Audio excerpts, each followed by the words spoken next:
Okey, berita baik sempena tahun baru 2026 kepada semua penyimpan emas saya ataupun tuan-puan yang belum register simpan emas dengan Public Gold lagi. Sepanjang bulan Januari tahun 2026 ini, saya adakan kempen cabutan bertuah. Bagi siapa yang membuat tabungan emas minimum 1 dinar, tak kisah sama ada dia top up di akaun emas ke, dia buat pembelian secara full payment ataupun buat kaedah EPP, 1 dinar akan dapat 1 tiket. 5 dinar akan dapat 6 tiket. Manakala kalau 10 dinar akan dapat 16 tiket. Jadi ada hadiah istimewa kepada yang join cabutan bertuah ini. Bagi pemenang cabutan bertuah nombor 1 dan nombor 2 akan dapat gold bar 0.25 gram.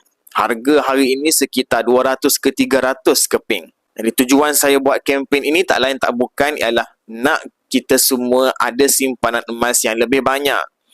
Kerana akhirnya orang yang ada simpanan emas lebih banyaklah akan lebih untung pada masa akan datang nanti. Jadi bagi anda yang berminat nak join kempen ini, boleh isi maklumat di borang sign up ataupun terus hubungi saya.